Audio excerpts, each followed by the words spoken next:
Olá, prontos para a gente mergulhar um pouco em Clarice Lispector hoje?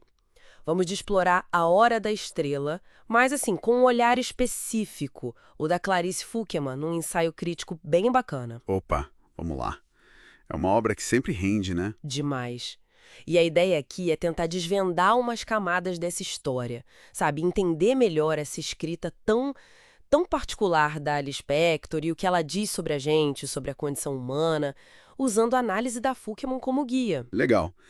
E a Fukkelman já começa mostrando um caminho diferente que a Lispector escolheu, né? Exato. Ela destaca isso logo de cara. Enquanto muitos escritores na época focavam no social, naquela coisa mais engajada explicitamente, a Lispector preferia cozer para dentro, uma expressão dela mesmo. Sim, essa ideia de que a escrita para ela era um processo interno, né? De autoconhecimento. Isso. Tipo, mais do que só contar uma história ou denunciar algo, era expandir a própria percepção através da palavra.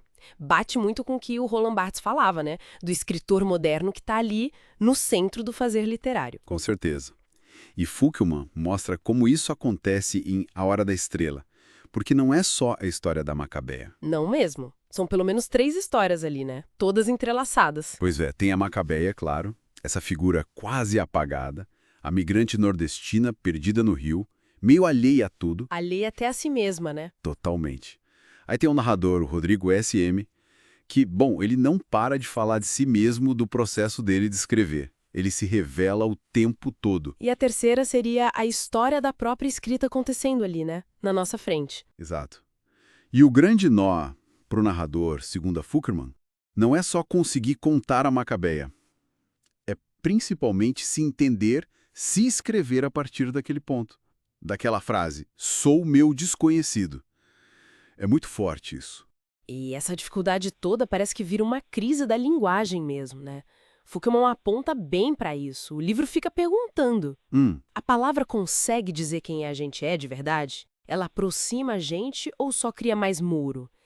E talvez o mais difícil: que palavra um artista pode usar para falar de uma miséria tão crua como a da Macabeia sem ser superficial ou explorador? Pois é, a linguagem vira quase um personagem também. E está em crise. E a Macabeia, como a Fukuyama argumenta, é o centro dessa crise toda. A forma como ela é descrita é implacável. Incompetente para a vida. Exato. Quase sem corpo, sem substância, alheia à própria infelicidade. Fuchsmankel ressalta como a Lispector não tem medo do feio, do grotesco, o corpo cariado, os ombros curvos. Isso conecta com uma tradição moderna, né? Que não foge do fragmentado, do esquisito da vida. Sim, que leva isso a um outro plano, quase metafísico. Macabeia é o oposto total da heroína. É presa fácil dos mitos da cultura de massa, os anúncios, a rádio-relógio. Aquelas notícias sem pé nem cabeça que ela ouve, né? Isso. E o narrador, por outro lado, tenta desesperadamente criar uma ponte. Fuchsmankel mostra essa tentativa dele de se nivelar. Ah, sim, ele fala em não fazer a barba durante dias, vestir-se com roupa velha rasgada. Quase um método, né? É, uma tentativa de dar voz a ela sem trair, sem impor a visão dele. E isso, claro, passa pela busca de uma linguagem adequada. Uma palavra que não pode ser enfeitada, como ele diz. Exatamente. Fukuyama até aproxima essa busca da palavra-pedra do João Cabral. Sabe? Aquela linguagem mais seca, essencial, bruta. Tentando chegar na coisa mesma, né? A ideia de que cada coisa é uma palavra, uma busca radical pela nomeação exata. Muito radical. E não é só a palavra que importa ali. O silêncio e a música também têm um peso enorme. E Fukuyama explora isso bem. Verdade. O silêncio para Macabeia é assustador, né? Mas para o narrador, Para o narrador é diferente. É quase um limite, uma forma de tentar chegar num sentido mais puro, talvez. Neutralizando o ruído, o excesso. e a música? Já começa na dedicatória, né? Schumann, Debussy. Sim, a música entra onde a palavra parece que não dá conta, onde ela falha, para expressar a interioridade, aquilo que não se diz facilmente.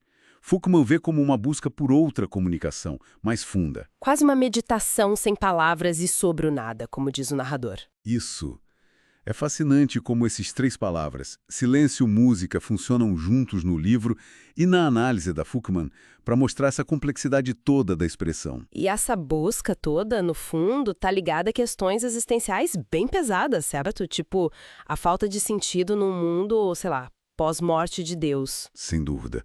A consciência como liberdade, mas também como prisão, aquela nostalgia de uma unidade que a gente perdeu versus a fragmentação do indivíduo moderno. Fukman amarra isso tudo. E tem a denúncia social também, né? Mesmo que não seja direta, panfletária. Com certeza.